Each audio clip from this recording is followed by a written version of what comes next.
నమస్తే welcome to our channel. ప్రస్తుతం మనతో టీడీపీ యాక్టివిస్ట్ శరత్ చౌదరి గారు ఉన్నారు. మాట్లాడే ప్రయత్నం చేద్దాం. నమస్తే అండి.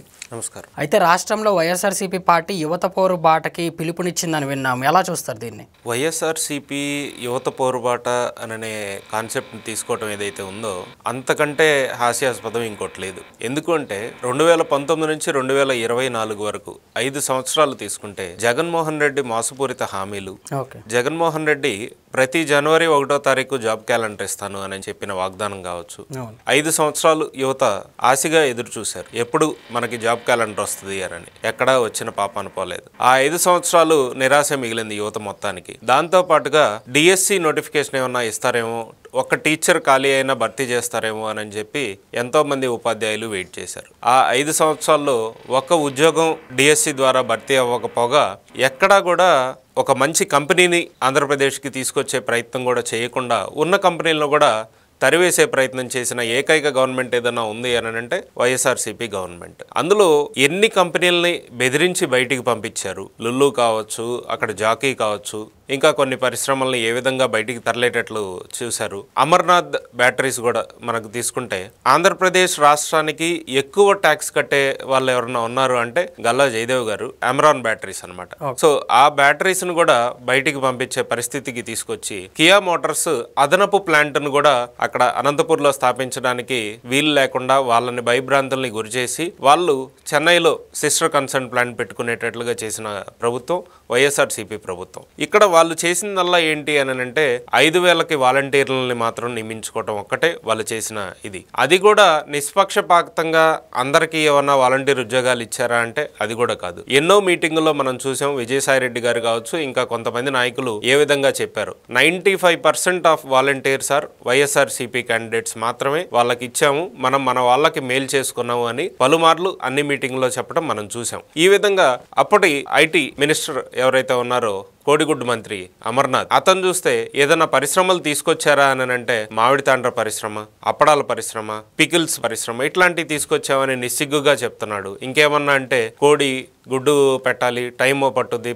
పొదగడానికి, అది ఇదని చెప్పే పరిస్థితి మనం చూసాం. ఇలాంటి పరిస్థితుల్లో లోకేష్ గారు గత యువగలం పాదయాత్ర అనేది 2024లో ఏ విధంగా అయితే చేసి అక్కడ ఉన్న యువత మొత్తం ఏ విధంగా ఇబ్బంది పడుతున్నారు అని చూసి తను ఆశ్చర్యపోయి అక్కడ ఉన్న పరిస్థితులన్నిటినీ మార్చాలి అని అంటే యువతకి ఉద్యోగాలు రావాలి అని చెప్పేసి దాన్నే ప్రధాన ఎజెండాగా తీసుకొని 20 లక్షల ఉద్యోగాలు కల్పనకి కూటమి ప్రభుత్వం ముందుకొచ్చింది. అదే మెయిన్ హామీతోటి ఎలక్షన్స్కి వెళ్ళటం, ఈరోజు 6 హామీల్లో ఒకటి యువగలం అవ్వటం, ఆ 20 లక్షల ఉద్యోగాల్లో కూడా వెళ్ళిపోయిన కంపెనీల్ని మళ్ళీ వాళ్ళని బతిమాలి వాళ్ళని కాన్ఫిడెన్స్ ఇచ్చి, ఎక్కడైనా కూడా నాయకుడు ప్రతిమ ఏ విధంగా తెలుస్తుందంటే కంపెనీలని తీసుకొని రావడంలో కాదు, ఆల్రెడీ ఇక్కడ లాస్ పోయి భయపడి బయటికి వెళ్ళిన కంపెనీలను కూడా వాళ్ళని ఒప్పించి మెప్పించి మళ్ళీ ఆంధ్ర రాష్ట్రం వైపు చూసేటట్లుగా చేసి ఇక్కడ ఎంఓయూలు కుదిర్చి మళ్ళీ ఇక్కడ ప్లాంట్లు స్థాపించే విధంగా తీసుకొని రావడం అనేది లోకేష్ గారు తీసుకున్న అపూర్వమైన స్టెప్. అందులో భాగంగా గత సంవత్సరం రోజుల్లో చూస్తే ఎన్ని లక్షల కోట్ల పెట్టుబడులు ఆంధ్ర రాష్ట్రానికి వచ్చినాయి.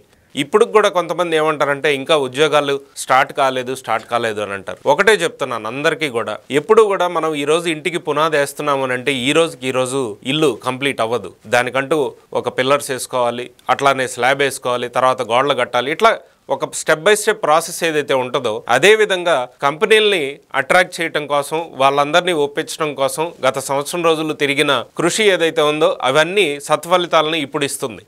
గత 13 నెలల్లో మనం తీసుకున్నట్లయితే ఈ 13 నెలల్లో లోకేష్ గారు, చంద్రబాబు నాయుడు గారి చొరవ ఏదైతే ఉందో దాని ద్వారా సుమారుగా 8.5 లక్షల కోట్ల పెట్టుబడులు ఆంధ్ర రాష్ట్రంలో రావటం, ఆ 8.5 లక్షల కోట్లలో కూడా సుమారుగా 7.5 లక్ష మందికి ఉపాధి కలిగేటట్లుగా ఎంఓయూలు కుదర్చడం ఏదైతే ఉందో, ఇంతకంటే సత్ఫలితాలని వైఎస్ఆర్సీపీఏ కాదు రాష్ట్రంలో ఇప్పుడు వరకు ఉన్న చరిత్రలో ఎవరు ఏ పార్టీ కూడా చేయలేనంత యువత కోసం చేసిన పార్టీ ఏదన్నా ఉంది అని అంటే అది తెలుగుదేశం ప్రభుత్వం, కూటమి ప్రభుత్వం. అంతేకాకుండా డిఎస్సి నోటిఫికేషన్ ఇవ్వటం, డిఎస్సికి సంబంధించిన పరీక్షలు ఇవన్నీ కూడా చేయటము, తొందరలో కూడా ఇప్పుడు ఎలాగైతే అమ్మఒడి ఉంది, తల్లికి వందనంగా మార్చిన తర్వాత ఏ విధంగా అయితే అందరూ వేలెత్తి చూపారో వీళ్ళు ఇంకా ఇవ్వలేదు అని, మొన్న చూస్తే సడన్ గా అందరికి 64 లక్షల మందికి ఖాతాల్లో డబ్బులు జమ చేయడం జరిగింది. అదే విధంగా ఒక రాబోయే 2-3 సంవత్సరాల్లో కూడా యువగలం పాదయాత్రలో ఇచ్చిన హామీలన్నీ నెరవేర్చే దిశగా 20 లక్షల మందికి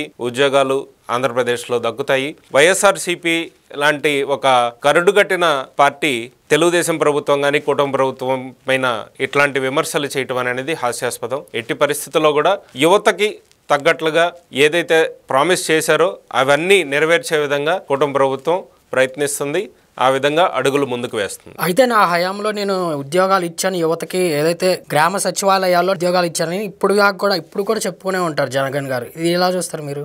అదేనండి, ఇప్పుడు ఒక బీటెక్ చదివిన వ్యక్తి కావచ్చు, లేదు అని అంటే ఒక ఎంటెక్ చదివిన వ్యక్తి కావచ్చు, వాళ్ళు కూడా గ్రామ సచివాలయంలో వార్డు వాలంటీర్లుగా పనిచేస్తున్నారు అని అంటే 5,000 ఇవాళ ఉన్న పరిస్థితుల్లో 2025 ఇప్పుడు ఉన్న పరిస్థితుల్లో ఇప్పుడున్న ఖర్చుల నేపథ్యంలో ఎవరికైనా 5,000 సరిపోతాయా? సరిపోయే పరిస్థితి లేదు.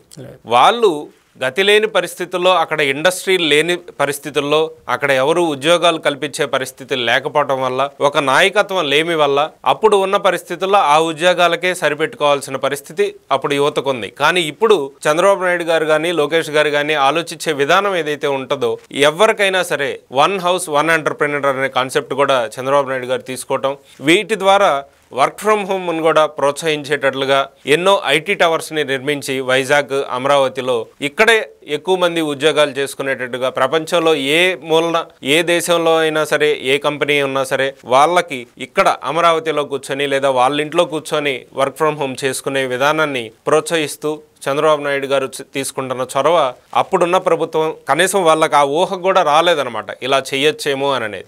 అలా లేకపోగా ఉన్న కంపెనీలను కూడా తరివేసిన పరిస్థితి. ఓకే.